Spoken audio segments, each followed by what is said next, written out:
ಸಿದ್ದರಾಮಯ್ಯನವರ ಬಣ ವಿಚಲಿತಗೊಂಡಿದೆ ಮತ್ತು ಕೊನೆಯ ಬ್ರಹ್ಮಾಸ್ತ್ರವನ್ನ, ತಲೆ ಸಂಖ್ಯೆಯ ಬ್ರಹ್ಮಾಸ್ತ್ರವನ್ನ ಬಳಸಲಿಕ್ಕೆ ಮುಂದಾಗಿದೆ. ಅದರ ಒಂದು ಸಾಂಕೇತಿಕವಾದ ಪ್ರಯಾಣವೇ ಈ 11 ಜನರ ವಿದೇಶ ಪ್ರವಾಸ ಮತ್ತೆ 20 ಜನರ 2ನೇ ಬ್ಯಾಚಿನ ಪ್ರವಾಸಕ್ಕೆ ಸಿದ್ಧವಾಗಿರೋದು. ಬಿಜೆಪಿ ಅಶೋಕ್ ಅವರಂತೂ ನಾನು ವಿಧಾನಸಭೆಯಲ್ಲೇ ಕೇಳಿದ್ದೆ, ಹಾಗೆ ಹೀಗೆ ಜನರನ್ನ ಟೇಕನ್ ಫಾರ್ ಗ್ರಾಂಟೆಡ್ ಮಾಡ್ತೀರಾ, ಏನಂತ ತಿಳ್ಕೊಂಡಿದ್ದೀರಿ, ಜನರಿಗೆ ಏನು ಆಶ್ವಾಸನೆ ಕೊಟ್ಟು ಬಂದ್ರಿ, ಇವತ್ತು ಏನು ಮಾಡ್ತಾ ಇದ್ದೀರಿ, ಯಾರು CM, ಮುಂದಿನವರೋ ಹಿಂದಿನವರೋ ಮಧ್ಯದವರೋ, ಇವೆಲ್ಲವನ್ನ ಸ್ಪಷ್ಟಪಡಿಸಿ ಹೈಕಮಾಂಡ್ ಅನ್ನು ಕೇರ್ ಮಾಡ್ತಾ ಇಲ್ಲ ಹೊರಟಿದ್ದಾರೆ. ಸ್ಥಳೀಯ ಅಧ್ಯಕ್ಷ ಶಿವಕುಮಾರ್ ಅವರಿಗೆ ವಿಷಯವನ್ನ ತಿಳಿಸಿಲ್ಲ ಹೊರಟಿದ್ದಾರೆ. ಹೈಕಮಾಂಡ್ ಎಲ್ಲೋ ಒಂದು ಕಡೆ ಏರಿಯಲ್ ವ್ಯೂದಲ್ಲಿ ಇದನ್ನು ನೋಡಬೇಕಾದಂತ ಹಣೆ ಬರಹ. ಮಲ್ಲಿಕಾರ್ಜುನ ಖರ್ಗೆ ಅವರು ಸ್ಟೇಟ್ಮೆಂಟ್ ಕೊಟ್ಟರು ಕೂಡ ಯಾರು ಕೇರ್ ಮಾಡ್ತಾ ಇಲ್ಲ. ಅಂದ್ರೆ ಕಾಂಗ್ರೆಸ್ಸಿನ ಬಣ ರಾಜಕೀಯ ಯಾವ ಮಟ್ಟಕ್ಕೆ ಬಂದಿದೆ ಅಂತಂದ್ರೆ ಯಾರನ್ನು ಯಾರೂ ಕೇಳುವ ಪರಿಸ್ಥಿತಿಯಲ್ಲಿ ಇಲ್ಲ.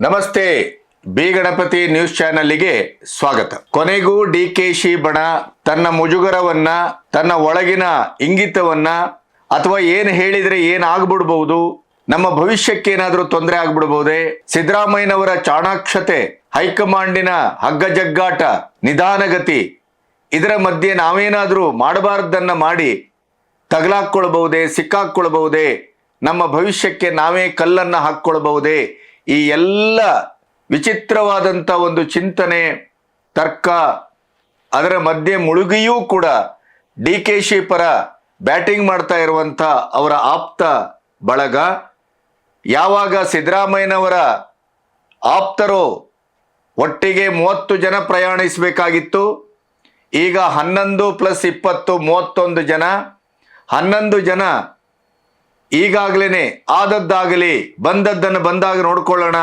ನಾವು ಹೋಗುವುದಂತೂ ನಿಶ್ಚಿತ ಅನ್ನುವಂಥ ನೆಲೆಯಲ್ಲಿ ಈಗಾಗಲೇ ವಿದೇಶ ಪ್ರಯಾಣವನ್ನು ಮಾಡಿದ್ದಾರೆ. ಯಾರು ಕಳಿಸಿದ್ರು, ಸ್ಪಾನ್ಸರ್ಸ್ ಯಾರು, ಕಳಿಸಿದ ಉದ್ದೇಶ ಏನು, ಇದರ ಪರಿಣಾಮ ಏನಾಗಬಹುದು, ಇವೆಲ್ಲದರ ಮಧ್ಯೆ DK ಬಣ ಮತ್ತು ಹೈಕಮಾಂಡ್ ಮಲ್ಲಿಕಾರ್ಜುನ ಖರ್ಗೆ ಅತ್ಯಂತ ಕ್ಲೋಸ್ ಆಗಿ ಅಬ್ಸರ್ವ್ ಮಾಡ್ತಾ ಇದೆ. 2ನೇ ಬಣದಲ್ಲಿ 20 ಜನ ಹೋಗ್ಲಿಕ್ಕಿದ್ದಾರೆ, ಅವರ ತಯಾರಿ ನಡೀತಾ ಇದೆ. ಹಿಂದಿನ ವಿಡಿಯೋದಲ್ಲಿ ನಾನು ಹೇಳಿದ್ದೆ, ವಿದೇಶ ಪ್ರವಾಸವನ್ನ ರದ್ದು ಮಾಡಲಾಗಿದೆ.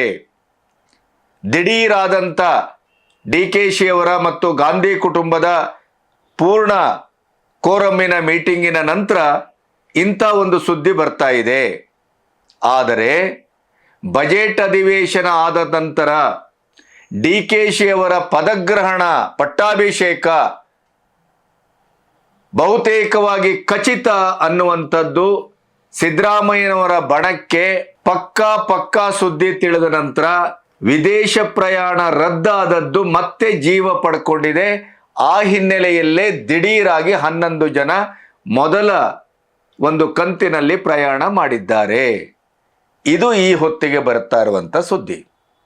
ಹಾಗಾದ್ರೆ DKಶಿ ಬಣ ಕೊನೆಗೂ ಮೌನ ಮುರಿದದ್ದು, ಹೈಕಮಾಂಡಿಗೆ ನೇರವಾಗಿ ತಮ್ಮ ಇರಾದೆಯನ್ನ, ತಮ್ಮ ಪ್ರಶ್ನೆಯನ್ನ, ತಮ್ಮ ತೀರ್ಮಾನವನ್ನ ನೀವು ಹೀಗೆ ಮಾಡಬೇಕು, ಮಾಡಿ ಅನ್ನುವಂಥ ಒಂದು ನೆಲೆಯಲ್ಲಿ ತಿಳಿಸಿದ್ದಿದೆಯಲ್ಲ, ಅದು ಈಗ ಕೋಲಾಹಲವನ್ನು ಸೃಷ್ಟಿಸಿದೆ. ಸಿದ್ದರಾಮಯ್ಯನವರಿಗೆ ಮಾಡು ಇಲ್ಲವೇ ಮಡಿ ಅನ್ನುವಂಥ ಒಂದು ನಿರ್ಣಾಯಕ ಹಂತವನ್ನ ಕಣ್ಣೆದುರು ತಂದು ನಿಲ್ಲಿಸಿದೆ. ಒಂದು ಕಡೆ ದಾಖಲೆಯ ಬಜೆಟ್ಟು, ಇನ್ನೊಂದು ಕಡೆ ಇಡೀ ಕರ್ನಾಟಕದ ಚರಿತ್ರೆಯಲ್ಲೇ ತೆರಿಗೆಯ ಕಲೆಕ್ಷನ್ನಲ್ಲಿ ಚರಿತ್ರಾರ್ಹವಾದಂಥ ಕೋತ, ಬೇರೆ ಬೇರೆಯ ವಿಚಿತ್ರವಾದ ಸಮಸ್ಯೆಗಳು, ಇವೆಲ್ಲದರ ಮಧ್ಯೆ ದಾಖಲೆಯ ಬಜೆಟ್ ಅನ್ನು ಮಂಡಿಸಬೇಕು. ಮತ್ತೆ ಏನಕ್ಕೇನ ನಾನು 2ನೇ ಅವಧಿಯ 5 ವರ್ಷವನ್ನು ಪೂರೈಸಬೇಕು ಅನ್ನುವಂಥ ಉಮೇದಿನಲ್ಲಿ ಸಂಪುಟ ಪುನರ್ರಚನೆಗೆ ಹೈಕಮಾಂಡಿಗೆ ಒತ್ತಡವನ್ನು ತರ್ತಾ ಇರುವಂಥ ಈ ಹೊತ್ತಲ್ಲಿ DKಶಿ ಬಣ ಕೊನೆಗೂ ತಿರುಗಿ ನಿಂತದ್ದು, ರೆಬೆಲ್ ಆದದ್ದು, ನೀವು ನಿಮ್ಮ ಖಚಿತವಾದಂಥ ನಿರ್ಧಾರವನ್ನ ಹೇಳಿ ಅಂತ ಪಟ್ಟು ಹಿಡಿದದ್ದು ತುಂಬಾ ಕಂಟಕಕ್ಕೆ ತಂದಿದೆ. ಸಿದ್ದರಾಮಯ್ಯನವರು ವಿಚಲಿತಗೊಂಡಿದ್ದಾರೆ. ಸಿದ್ದರಾಮಯ್ಯನವರ ಟೀಮ್ ಕೂಡ ಈಗ ನಿರ್ಣಾಯಕವಾದಂಥ ಒಂದು ತೀರ್ಮಾನಕ್ಕೆ ಬರುವ ಲಕ್ಷಣಗಳು ಕಾಣ್ತಾ ಇದೆ. ಹಾಗಾದರೆ ಏನಾಗ್ತಾ ಇದೆ ರಾಜ್ಯದಲ್ಲಿ? ಈ ಎಲ್ಲ ವಿವರಗಳನ್ನು ನಿಮ್ಮೊಟ್ಟಿಗೆ ಹಂಚ್ಕೋಬೇಕು. ಇಲ್ಲಿಯವರೆಗೆ ನನ್ನ ಚಾನಲನ್ನು ಸಬ್ಸ್ಕ್ರೈಬ್ ಮಾಡದೇ ಇದ್ದರೆ ಸಬ್ಸ್ಕ್ರೈಬ್ ಮಾಡಿ, ಬೆಲ್ ಐಕನ್ ಒತ್ತಿ ಮತ್ತು ಸ್ವತಂತ್ರ ಪತ್ರಿಕೋದ್ಯಮಕ್ಕೆ ಆರ್ಥಿಕವಾಗಿ ಬೆಂಗಾವಲಾಗಿ. ನಂಬರ್ 1 ಆಸ್ಫೋಟಕ ಒಂದು ಸುದ್ದಿ ಅಂತಂದ್ರೆ DKಶಿ ಬಣ ನೇರವಾಗಿ ಹೈಕಮಾಂಡ್ಗೆ ಚಾಲೆಂಜ್ ಮಾಡಿರೋದು. ಎರಡನೇ ಅತ್ಯಂತ ಆಘಾತಕಾರಿ ಸುದ್ದಿ ಏನು ಅಂತಂದ್ರೆ ಕೊನೆಯ ಪ್ರಯೋಗಕ್ಕೆ ಸಿದ್ದರಾಮಯ್ಯನವರು ತಯಾರಿ ಮಾಡ್ಕೊಳ್ತಾ ಇರುವಂಥದ್ದು. ಯಾವುದೇ ಕ್ಷಣದಲ್ಲೂ DK ಶಿವಕುಮಾರ್ ಅವರನ್ನ CM ಪಟ್ಟಕ್ಕೆ ಕೂಡ್ರಿಸದೆ ಇರುವ ಹಾಗೆ, ಇದ್ದ ಯಥಾಸ್ಥಿತಿಯನ್ನ ಮುಂದುವರಿಸುವ ಹಾಗೆ, ಸಂಪುಟ ಪುನರ್ರಚನೆಯ ಒಂದು ಬ್ರಹ್ಮಾಸ್ತ್ರವನ್ನ ಬಳಸಿ ಕೊನೆಗೆ ಬರುವಂತ ಪಂಚರಾಜ್ಯ ಚುನಾವಣೆ, ರಾಜ್ಯಸಭಾ ಚುನಾವಣೆ ಇತ್ಯಾದಿ ಇತ್ಯಾದಿ ಅವೆಲ್ಲವನ್ನ ಮುಂದಿಟ್ಟು ಈ ಕುಂಟುತ್ತಾ ಇರುವಂತ ಸರ್ಕಾರದ ಮುಖ್ಯಮಂತ್ರಿಯಾಗಿ ನಾನು ಅವಧಿಯನ್ನ ಪೂರೈಸುವಂಥದ್ದು. ದೇವರಾಜ ಅರಸು ಅವರ ದಾಖಲೆ ಮುರಿದಾಯಿತು, ಸುದೀರ್ಘವಾದಂಥ ಕಾಲದ ಮುಖ್ಯಮಂತ್ರಿ ಆಯಿತು, ಈಗ ಪೂರ್ಣಾವಧಿಯ ದಾಳ. ಈ ಎಲ್ಲವನ್ನ ಅರಿತಂತ DKಶಿ ಬಣ ಮೈ ಕೊಡವಿ ನಿಂತಿದೆ, ರೆಬಲ್ ಆಗಿದೆ, ಸಂದೇಶವನ್ನು ರವಾನಿಸಿದೆ. ಇದರ ಮಧ್ಯೆ ನೋಡಿ, ಮಲ್ಲಿಕಾರ್ಜುನ ಖರ್ಗೆ ಅವರು ಬಹಳ ಸ್ಪಷ್ಟವಾಗಿ ಹೇಳಿದ್ದಾರೆ, ಎಲ್ಲವನ್ನು ನೀವು ಲೋಕಲಲ್ಲೇ ಡಿಸೈಡ್ ಮಾಡ್ಕೊಳ್ಳೋದಾದ್ರೆ ಇದು ಒಳ್ಳೆ ಲಕ್ಷಣವಾ?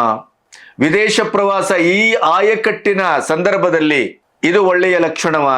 ಇದೆಲ್ಲವೂ ಸರಿಯಾದ ಕ್ರಮ ಅಲ್ಲ ಅನ್ನುವಂಥ ಒಂದು ನೇರವಾದಂಥ ಮಾತನ್ನ ಹೇಳುವ ಮೂಲಕ ಸಿದ್ದರಾಮಯ್ಯನವರ ಬಣ ವಿದೇಶಕ್ಕೆ ಹೊರಟಿರುವಂಥದ್ದನ್ನ ಅವರು ಖಂಡಿಸಿದ್ದಾರೆ. Point number 1. ಇನ್ನು ಈ ವಿದೇಶ ಯಾತ್ರೆ ಎಷ್ಟರ ಮಟ್ಟಿಗೆ ಹಲ್ಚಲನ್ನ ಸೃಷ್ಟಿ ಮಾಡಿದೆ ಅಂತಂದ್ರೆ 2 ಕಂತುಗಳಲ್ಲಿ ಪ್ರಯಾಣ ಮಾಡ್ತಾ ಇದ್ದಾರೆ. ಮೊದಲ ಕಂತು 11 ಜನ ಹೋಗಿದ್ದಾರೆ, ಒಂದು ಟೆಸ್ಟ್ ಡೋಸ್. ಹೈಕಮಾಂಡ್ ಏನ್ ಹೇಳ್ಬೋದು? DKಶಿ ಅವರು ಅಧ್ಯಕ್ಷನಾಗಿ, KPCC ಅಧ್ಯಕ್ಷನಾಗಿ ಈ ಪ್ರವಾಸದ ಗಂಧಗಾಳಿಯೂ ನನಗೆ ಗೊತ್ತಿಲ್ಲ, ಈ ರೀತಿಯ ಮಾತು ಹೊರಗೆ ಬಂದ ಮೇಲೆ 31 ಜನರ ಏಕ ಪ್ರಯಾಣ 2 ಹಂತಕ್ಕೆ ಡಿವೈಡ್ ಆದದ್ದು. ಮತ್ತೆ ಹೈಕಮಾಂಡ್ ಕೂಡ ಈ ಬಗ್ಗೆ ಒಂದು ಸ್ಟೇಟ್ಮೆಂಟ್ ಅನ್ನ ಕೊಟ್ಟಿದ್ದರ ನಂತರ ಏನಾದರೂ ತೊಂದರೆ ಆದರೆ ಅಧ್ಯಕ್ಷರ ಗಮನಕ್ಕೆ ಬಂದಿಲ್ಲ, ಹೈಕಮಾಂಡ್ ಪರ್ಮಿಷನ್ ತಗೊಂಡಿಲ್ಲ, ಯಾರು ಸ್ಪಾನ್ಸರ್ ಅಂತ ಗೊತ್ತಿಲ್ಲ. ಆದರೆ 90% ಹರಿದಾಡ್ತಾ ಇರುವಂತ ಈಗ ವಿರೋಧ ಪಕ್ಷ BJPಯ ಅಶೋಕ್ ಅವರು ಹೇಳುವ ಪ್ರಕಾರ, DKಶಿ ಬಣ ಹೇಳುವ ಪ್ರಕಾರ ಸಿದ್ದರಾಮಯ್ಯನವರೇ ಸ್ಪಾನ್ಸರ್ ಮಾಡಿದ್ದಾರೆ, ಸಿದ್ದರಾಮಯ್ಯನವರೇ ಕಳಿಸಿದ್ದಾರೆ, ಈ ಆರೋಪ ಇದೆ.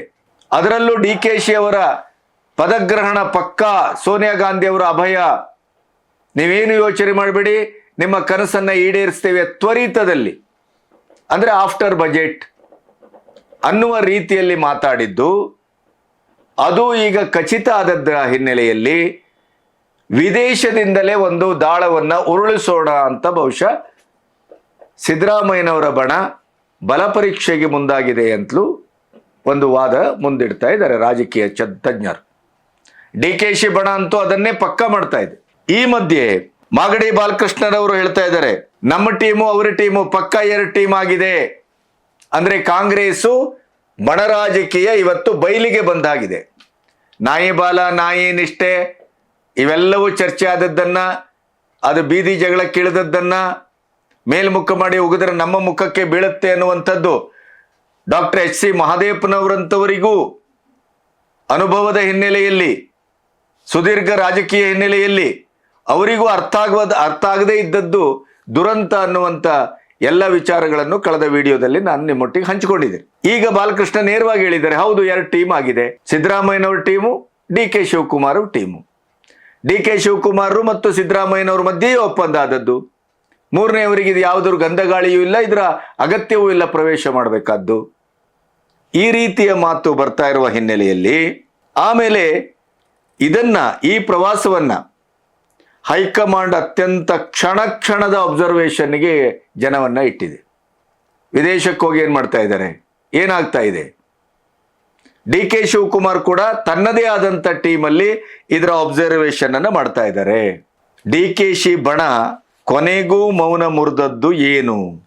ಇದರ ಮಧ್ಯೆ ಸಿದ್ದರಾಮಯ್ಯನವರು ಈಗ ಸಂಪುಟ ಪುನರ್ರಚನೆಯ ಜೊತೆಗೆ ಅಹಿಂದಾಸ್ತ್ರವನ್ನ ಬಳಸಲಿಕ್ಕೆ ಹೊರಟಿದ್ದಾರೆ. ಜಾತಿ ಗಣತಿಯ ಒಂದು ಫೈನಲ್ ರಿಪೋರ್ಟ್ ಅನ್ನ ಇಟ್ಟುಕೊಂಡು ಹೈಕಮಾಂಡ್ ಅನ್ನ ನಾನು ಮಣಿಸಬಹುದು, ಇಕ್ಕಟ್ಟಿಗೆ ಸಿಲುಕಿಸಬಹುದು. ಅಹಿಂದ ನಾಯಕ ಸಿದ್ದರಾಮಯ್ಯನವರನ್ನ ಜಾತಿ ಗಣತಿಯ ಒಂದು ಫೈನಲ್ ರಿಪೋರ್ಟ್ ತಂದಂತ ಹೊತ್ತಿನಲ್ಲಿ ಅದರ ಒಂದು ಇಡಿಯದಾಗಿ ಒಂದು ಆಕ್ಷನ್ಗೆ ತರುವಂತ ಹೊತ್ತಿನಲ್ಲಿ ಅವರನ್ನ ಇಳಿಸಿದ್ರು. ಆ ರೀತಿಯ ಒಂದು ಆಪಾದನೆ ಮುಂದಿನ ಎಲೆಕ್ಷನ್ನಿಗೂ ಪಂಚರಾಜ್ಯ ಚುನಾವಣೆಗೂ ಇತ್ಯಾದಿಗೆ ಅದು ಒಂದು ಅಡೆತಡೆಯಾಗಬಹುದು. ಈ ಅಸ್ತ್ರವನ್ನ ಇಟ್ಟುಕೊಂಡು ನಾನು ಮುಂದುವರಿಯಬಹುದು ಅನ್ನುವಂಥ ಕೊನೆಯ ಲೆಕ್ಕಾಚಾರದ ಆಟವನ್ನ ಸಿದ್ದರಾಮಯ್ಯನವರು ಮಾಡ್ತಾ ಇದ್ದಾರೆ. ಇದರ ಮಧ್ಯೆ ಡಿ.ಕೆ ಟೀಮ್ ಈಗ ಸೆಟೆದು ನಿಂತಿದೆ. ಈಗಾಗಲೇ ಕುರ್ಚಿ ಕದನ, ಒಪ್ಪಂದ ಆಗಲಿಲ್ಲ ಅಂತಾಯ್ತು, ಒಪ್ಪಂದ ಆಗಿದೆ ಅಂತಾಯ್ತು. ಡಿ.ಕೆ ಸುರೇಶ್ ಅವರು ತಲೆ ಮೇಲೆ ಕೈ ಇಟ್ಟು ಪ್ರಮಾಣ ಮಾಡಿದವರು ಈಗ ಮಾತಾಡಬೇಕು ಅಂತ ಹೇಳಿದ್ದಾಯ್ತು. ರಾಹುಲ್ ಗಾಂಧಿ ಅವರ ಎದುರೇನೆ ಒಪ್ಪಂದ ಆಗಿದೆ ಅನ್ನೋದನ್ನ ಡಿ.ಕೆ ಶಿವಕುಮಾರ್ ಜನರ ಎದುರು ಬಿಚ್ಚಿಟ್ಟಾಯ್ತು. ಡಿ.ಕೆ ಶಿವಕುಮಾರ್ ಅವರು ಮೂವರೊಟ್ಟಿಗೂ ಈಗ ಫೈನಲ್ ಮೀಟಿಂಗು ಮಾಡಿ ಆಯ್ತು. ಇವೆಲ್ಲ ಆಗಿದೆ. ಸಾಕಷ್ಟು ಪಕ್ಷಕ್ಕೆ ಡ್ಯಾಮೇಜ್ ಆಗಿದೆ. ಸರ್ಕಾರ ನಿಷ್ಕ್ರಿಯ ಅನ್ನುವಂಥ ಅರ್ಥದಲ್ಲಿ ಪ್ರತಿಪಕ್ಷ ಮುಗಿಬೀಳ್ತಾ ಇದೆ. ಇನ್ನು ಡ್ಯಾಮೇಜ್ಗೆ ಅವಕಾಶ ಕೊಡಬೇಡಿ. ಡಿ.ಕೆ ಶಿವಕುಮಾರನ್ನ ಮುಖ್ಯಮಂತ್ರಿ ಮಾಡ್ತಿರೋ ಇಲ್ವೋ ಸ್ಪಷ್ಟವಾಗಿ ಹೇಳಿ. ಮಾಡುವುದಿಲ್ಲ ಅಂತಾದ್ರೆ ನಮ್ಮ ದಾರಿ ನಮಗಿದೆ ಬೇರೆ. ನಾವು ಇನ್ನೂ ಕಾಯಲಿಕ್ಕೆ ಸಿದ್ಧವಾಗಿಲ್ಲ ಅನ್ನೋದನ್ನ ಬಹಳ ಸ್ಪಷ್ಟವಾಗಿ ನೇರವಾಗಿ ಹೇಳಿದೆ. ಇದೇ ತರ ಕುರ್ಚಿ ಕದನ ಮುಂದುವರೆದರೆ ಕರ್ನಾಟಕದಲ್ಲಿ ಕಾಂಗ್ರೆಸ್ಸಿನ ಭವಿಷ್ಯ ಅತ್ಯಂತ ತ್ರಿಶಂಕು ಸ್ಥಿತಿಗೆ ಬರಲಿದೆ ಅನ್ನೋದನ್ನ ಡಿ.ಕೆ ಶಿವಕುಮಾರ್ ಬಣ ಬಹಳ ನೇರವಾಗಿ ಹೇಳಿದೆ. ಕುಣಿಗಲ್ ರಂಗನಾಥ್ ಅಂತೂ ಇದನ್ನ ಎಷ್ಟು ಸ್ಪಷ್ಟವಾಗಿ ಹೇಳ್ತಾರೆ ಅಂದ್ರೆ, ಈ ಶಾಸಕರನ್ನ ಯಾರು ವಿದೇಶಕ್ಕೆ ಕರ್ಕೊಂಡು ಹೋದವರು ಗೊತ್ತಿಲ್ಲ. ಈಗ ನಾನು ಕೂಡ ಅವರು 31 ಶಾಸಕರು ಅಂತಾರೆ, ನಾನೊಂದು 50 ಶಾಸಕರನ್ನ ಕರ್ಕೊಂಡು ಹೋಗ್ತೇನೆ. ಪರಿಸ್ಥಿತಿ ಏನಾಗಬಹುದು? ಈಗಾಗಲೇ ಸಾಕಷ್ಟು ಡ್ಯಾಮೇಜ್ ಆಗಿದೆ. ಮಾನಭಂಗ, ಮುಖಭಂಗ, ಮುಜುಗರ ಎಲ್ಲವೂ ಆಗಿ ಹೋಗಿದೆ. ಕೊಟ್ಟ ಮಾತಿನ ಪ್ರಕಾರ ನಡ್ಕೊಂಡಿದ್ರೆ ಈ ಸಮಸ್ಯೆನೇ ಆಗ್ತಿರ್ಲಿಲ್ಲ. ಸರ್ಕಾರಕ್ಕಿಂತ ಪರಿಸ್ಥಿತಿಯೇ ಬರ್ತಿರ್ಲಿಲ್ಲ. ಜನರ ಎದುರು ನಾವು ಅಡಿ ಬಿದ್ದಿದ್ದೇವೆ. ಇನ್ನು ಮುಂದೆ ಇದನ್ನ ಸಹಿಸುವ ಪ್ರಶ್ನೆ ಇಲ್ಲ. ಡಿ.ಕೆ ಶಿವಕುಮಾರನ್ನ CM ಮಾಡತಕ್ಕದ್ದು, ಸಿದ್ದರಾಮಯ್ಯನವರನ್ನ ಕೆಳಗಿಳಿಸತಕ್ಕದ್ದು.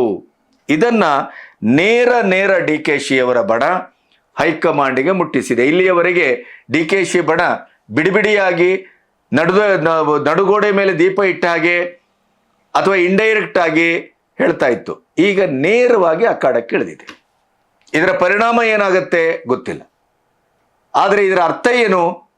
ಈ ಗಟ್ಟಿತನ ಯಾಕೆ ಅಂದ್ರೆ, ಮೊನ್ನೆ ದೆಹಲಿಯಿಂದ ಬಂದ ನಂತರ ಡಿ.ಕೆ ಶಿವಕುಮಾರ್ ಅವರ ಮಾತು ಬದಲಾಗಿದೆ, ವರ್ತನೆ ಬದಲಾಗಿದೆ. ಆತ್ಮವಿಶ್ವಾಸದ ಸುನಾಮಿ ಅವರ ಎದೆಯಲ್ಲಿ ಪುಟಿದೇಳ್ತಾ ಇದೆ. ಅವರು ಸಂಪೂರ್ಣವಾಗಿ CM ಆಗಲಿಕ್ಕೆ ಎಲ್ಲ ಸಿದ್ಧತೆಯನ್ನು ಮಾಡ್ಕೊಳ್ತಾ ಇದ್ದಾರೆ. ಸೋನಿಯಾ ಗಾಂಧಿ ಅವರು ಸ್ವತಃ ಅವರಿಗೆ ಅಭಯವನ್ನ ಕೊಟ್ಟಿದ್ದಾರೆ. ಆದ್ದರಿಂದಲೇ ಈ ಡಿ.ಕೆ ಶಿವಕುಮಾರ್ ಅವರ ಈ ಖಚಿತತೆ ಡಿ.ಕೆ ಶಿವಕುಮಾರ್ ಅವರ ಬಣದಲ್ಲಿ ಬಲವನ್ನ ಹೆಚ್ಚಿದೆ, ಆತ್ಮವಿಶ್ವಾಸವನ್ನು ಹೆಚ್ಚಿದೆ. ನೇರವಾಗಿ ಹೈಕಮಾಂಡಿಗೆ ಮಾತಾಡುವಷ್ಟು ಅವರನ್ನ ಮುಂದು ಮಾಡಿದೆ ಅಂತಲೇ ವ್ಯಾಖ್ಯಾನಿಸಲಾಗ್ತಾ ಇದೆ. ಹಾಗಾಗಿ ನೀವು ಒಂದೋ ಮಾಡ್ತಿರೋ ಇಲ್ವೋ ನಿರ್ಧಾರ ಹೇಳ್ಬಿಡಿ. ನಾವು ನಮ್ಮ ನಿರ್ಧಾರವನ್ನ ಮುಂದೆ ನಾವು ನೋಡ್ಕೊಳ್ತೇವೆ. ಯಾವಾಗ ಡಿ.ಕೆ ಶಿವಕುಮಾರ್ ಅವರಿಗೆ ಬಜೆಟ್ಟಿನ ನಂತರ CM ಪಟ್ಟವನ್ನ ಖಚಿತಗೊಳಿಸಿದ್ರು ಸೋನಿಯಾ ಗಾಂಧಿ ಅವರು ಅಥವಾ ರಾಹುಲ್ ಮತ್ತು ಪ್ರಿಯಾಂಕಾ ವಾದ್ರಾ ಅವರು, ಆ ನಂತರವೇ 40ರಿಂದ 50 ರೆಸಾರ್ಟ್ ರೂಮ್ ಬುಕ್ ಆದದ್ದನ್ನ ಡಿ.ಕೆ ಶಿ ಬಣ ತಡೆ ಹಿಡಿದದ್ದು. ಹೇಗೋ ಹೈಕಮಾಂಡಿನ ಅಭಯ ಸಿಕ್ಕಿದೆ. ಬಜೆಟ್ ನಂತರ CM ಪಟ್ಟ ಗ್ಯಾರಂಟಿ ಅಂತಾಗಿದೆ. ಸ್ವತಃ ಅಧಿನಾಯಕಿ ಸೋನಿಯಾ ಗಾಂಧಿ ಅವರೇ ನನಗೆ ಭರವಸೆ ಕೊಟ್ಟಿರೋದ್ರಿಂದ ಈಗ ರೆಸಾರ್ಟ್ ರಾಜಕಾರಣ ಬೇಡ ಅಂತ ಅವರು ತೀರ್ಮಾನಕ್ಕೆ ಬಂದ್ರೆ, ಸಿದ್ದರಾಮಯ್ಯನವರು ಬಣ ರದ್ದು ಮಾಡಿದ ವಿದೇಶ ಪ್ರವಾಸವನ್ನ ಚಾಲ್ತಿಗೆ ತಂದ್ರು. ಏನಕ್ಕೇನ ಡಿ.ಕೆ ಶಿವಕುಮಾರ್ ಅವರನ್ನ ತಡೆಬೇಕು. ಡಿ.ಕೆ ಶಿವಕುಮಾರ್ CM ಆಗೋದು ಪಕ್ಕ ಅಂತ ಆಗೋಗಿದೆ. ಹೈಕಮಾಂಡೇ ಒಪ್ಪುಬಿಟ್ಟಿದೆ. ಇಂಥ ಹಿನ್ನೆಲೆಯಲ್ಲಿ ನಾವು ಸುಮ್ಮನೆ ಕೂತ್ರೆ ಇದು ಆಗೋಗುವ ಪ್ರಶ್ನೆ ಅಲ್ಲ. ಕೊನೆಯ ಪ್ರಯತ್ನ ಮಾಡೇ ಬಿಡೋಣ, ಏನಾದರೂ ಆಗಲಿ ಅನ್ನುವ ಹಂತಕ್ಕೆ ಸಿದ್ದರಾಮಯ್ಯನವರ ಬಣ ಬಂದಿರೋದ್ರಿಂದಲೇ ಈ ವಿದೇಶ ಪ್ರವಾಸ ರಿವೋಕ್ ಆಗಿದೆ ಅನ್ನುವಂಥದ್ದು ಬಹಳ ದೊಡ್ಡ ಸುದ್ದಿ. ಅದರ ಮಧ್ಯೆ ರವಿ ಗಣಿಗ ಹೇಳ್ತಾರೆ, ಸಿದ್ದರಾಮಯ್ಯನವರ ಅರ್ಧ ಶತಮಾನದ ರಾಜಕೀಯವನ್ನು ನಾವು ಗಮನಿಸಿದ್ದೇವೆ. ಅವರು ಕೊಟ್ಟ ಮಾತನ್ನೇ ಯಾವತ್ತೂ ತಪ್ಪುವುದಿಲ್ಲ. ಆಡಿದ ಪ್ರಕಾರ ಅವರು ನುಡಿದ ಪ್ರಕಾರ ಅವರು ನಡ್ಕೊಂಡು ಹೋಗ್ತಾರೆ. ಆದ್ರಿಂದ ಡಿ ಕೆ ಶಿವಕುಮಾರ್ ಮತ್ತು ಅವ್ರ ಮಧ್ಯೆ ಆದಂಥ ಒಪ್ಪಂದವನ್ನ ಜನರ ಎದುರು ಅವರೇ ಹೇಳಿದ್ರೆ ಒಳ್ಳೆಯದು ಹೇಳಬೇಕು ಅನ್ನುವ ಮಾತನ್ನು ಕೂಡ ರವಿ ಗಣಿಗ ಅವರು ಸ್ಪಷ್ಟವಾಗಿ ಹೇಳ್ತಾರೆ. ಇನ್ನು BJP ಅಶೋಕ್ ಅವರಂತೂ ನಾನು ವಿಧಾನಸಭೆಯಲ್ಲೇ ಕೇಳಿದ್ದೆ, ಹಾಗೆ ಹೀಗೆ ಜನರನ್ನ ಟೇಕನ್ ಫಾರ್ ಗ್ರಾಂಟೆಡ್ ಮಾಡ್ತೀರಾ, ಏನಂತ ತಿಳ್ಕೊಂಡಿದ್ದೀರಿ, ಜನರಿಗೆ ಏನು ಆಶ್ವಾಸನೆ ಕೊಟ್ಟು ಬಂದಿರಿ, ಇವತ್ತು ಏನು ಮಾಡ್ತಾ ಇದ್ದೀರಿ, ಯಾರು CM, ಮುಂದಿನವರೋ ಹಿಂದಿನವರೋ ಮಧ್ಯದವರೋ, ಇವೆಲ್ಲವನ್ನ ಸ್ಪಷ್ಟಪಡಿಸಿ ಅವರ ವಾಗ್ಜರಿ ಮುಂದುವರೆದಿದೆ. ಅವರು ಸಿಕ್ಕಲ್ಲಿ ಅದರ ಒಂದು ಅಡ್ವಾಂಟೇಜನ್ನು ತೆಗೆದುಕೊಳ್ಳಿಕ್ಕೆ ಪ್ರತಿಪಕ್ಷವಾಗಿ ಪ್ರಯತ್ನ ಮಾಡ್ತಾ ಇದೆ. ಆದರೆ ಈಗ ಒಂದಂತೂ ಸ್ಪಷ್ಟ, ಡಿ ಕೆ ಶಿವಕುಮಾರನ್ನ CM ಪದಕ್ಕೆ ಕೂಡ್ರಿಸಬೇಕು ಅಂತ ಸೋನಿಯಾ ಗಾಂಧಿ ಅವರು ತೀರ್ಮಾನ ಮಾಡಿದ ಮೇಲೆ ಸಿದ್ದರಾಮಯ್ಯನವರ ಬಣ ವಿಚಲಿತಗೊಂಡಿದೆ ಮತ್ತು ಕೊನೆಯ ಬ್ರಹ್ಮಾಸ್ತ್ರವನ್ನ, ತಲೆ ಸಂಖ್ಯೆಯ ಬ್ರಹ್ಮಾಸ್ತ್ರವನ್ನ ಬಳಸಲಿಕ್ಕೆ ಮುಂದಾಗಿದೆ. ಅದರ ಒಂದು ಸಾಂಕೇತಿಕವಾದ ಪ್ರಯಾಣವೇ ಈ 11 ಜನರ ವಿದೇಶ ಪ್ರವಾಸ ಮತ್ತೆ 20 ಜನರ 2ನೇ ಬ್ಯಾಚಿನ ಪ್ರವಾಸಕ್ಕೆ ಸಿದ್ಧವಾಗಿರೋದು. ಹೈಕಮಾಂಡ್ ಅನ್ನು ಕೇರ್ ಮಾಡ್ತಾ ಇಲ್ಲ, ಹೊರಟಿದ್ದಾರೆ. ಸ್ಥಳೀಯ ಅಧ್ಯಕ್ಷ ಶಿವಕುಮಾರ್ ಅವರಿಗೆ ವಿಷಯವನ್ನ ತಿಳಿಸಿಲ್ಲ, ಹೊರಟಿದ್ದಾರೆ. ಹೈಕಮಾಂಡ್ ಎಲ್ಲೋ ಒಂದು ಕಡೆ ಏರಿಯಲ್ ವ್ಯೂದಲ್ಲಿ ಇದನ್ನು ನೋಡಬೇಕಾದಂಥ ಹಣೆ ಬರಹ. ಮಲ್ಲಿಕಾರ್ಜುನ ಖರ್ಗೆ ಅವರು ಸ್ಟೇಟ್ಮೆಂಟ್ ಕೊಟ್ಟರು ಕೂಡ ಯಾರೂ ಕೇರ್ ಮಾಡ್ತಾ ಇಲ್ಲ. ಅಂದರೆ ಕಾಂಗ್ರೆಸ್ಸಿನ ಬಣ ರಾಜಕೀಯ ಯಾವ ಮಟ್ಟಕ್ಕೆ ಬಂದಿದೆ ಅಂತಂದರೆ ಯಾರನ್ನು ಯಾರೂ ಕೇಳುವ ಪರಿಸ್ಥಿತಿಯಲ್ಲಿ ಇಲ್ಲ. ಅರಾಜಕತೆ. ಇದು ಕಾಂಗ್ರೆಸ್ಸಿಗೆ ನಿಜವಾದ ಪಾಠವನ್ನ 28ರ ಎಲೆಕ್ಷನ್ನಲ್ಲಿ ಖಂಡಿತವಾಗಿ ಕಲಿಸ್ತದೆ ಅಂತಲೇ ಎಲ್ಲರೂ ಭಾವಿಸ್ತಾ ಇದ್ದಾರೆ. ಯಾಕೆಂದ್ರೆ ಅಧಿಕಾರದ ರಾಜಕಾರಣವೇ ಅವರ ಅಂತಿಮ ರಾಜಕಾರಣ. ಜನೋದ್ಧಾರ ಅಲ್ಲ, ಅಭಿವೃದ್ಧಿ ಅಲ್ಲ, ಕರ್ನಾಟಕ ಅಲ್ಲ. ಏನೇನೋ ಪರ್ಸೆಂಟೇಜು ಅದು ಇದು ಅಂತ ಹೇಳಿ ಇವತ್ತು ಅದೇ ಗುತ್ತಿಗೆದಾರರು 37,000 ಕೋಟಿ ಬಾಕಿ ಇಟ್ಕೊಂಡಂತ ಈ ಸರ್ಕಾರದ ವಿರುದ್ಧ ಸಿಡಿತಾ ಇದ್ದಾರೆ. ಅಲ್ಲಿ 40% ಇತ್ತು BJPಯಲ್ಲಿ, ಇಲ್ಲಿ ಈಗ ಅದರ ಡಬಲ್ ಆಗಿದೆ ಅನ್ನೋದನ್ನ ಬಹಿರಂಗವಾಗಿ ಹೇಳ್ತಾ ಇದ್ದಾರೆ. ಈ ಎಲ್ಲ ಬೆಳವಣಿಗೆಗಳ ಮಧ್ಯೆ ಡಿ ಕೆ ಶಿವಕುಮಾರ್ ಕೊನೆಗೂ ಗೆಲ್ತಾರಾ, ಅಥವಾ ಅನುಭವಿ ಮತ್ತು ಚಾಣಾಕ್ಷ ರಾಜಕಾರಣಕ್ಕೆ ಹೆಸರಾದಂಥ ಸಿದ್ದರಾಮಯ್ಯನವರು ಡಿ ಕೆ ಶಿವಕುಮಾರ್ರ ಎಲ್ಲ ಕನಸಿಗೆ ಅಧಿನಾಯಕಿ ಸೋನಿಯಾ ಗಾಂಧಿ ಅವರೇ ಸ್ವತಃ ಒತ್ತಾಸೆಯಾಗಿ ಬೆಂಗಾವಲಾಗಿ ನಿಂತಾಗ್ಲೂ ಕೂಡ ಅವರನ್ನು ಮೀರಿದ ಒಬ್ಬ ರಾಷ್ಟ್ರೀಯ ನಾಯಕ, ನಾನು ಅಹಿಂದ ನಾಯಕ ಅನ್ನೋದನ್ನು ಪ್ರೂವ್ ಮಾಡಿ ಡಿ ಕೆ ಶಿವಕುಮಾರ್ ಅವರನ್ನು ತಡೆತಾರ? ಈ ಪ್ರಶ್ನೆ ಈಗ ಬಹಳ ಮುಖ್ಯವಾಗಿ ಮುನ್ನೆಲೆಗೆ ಬಂದಿದೆ. ಕಾದು ನೋಡಬೇಕು. ನಮಸ್ತೆ.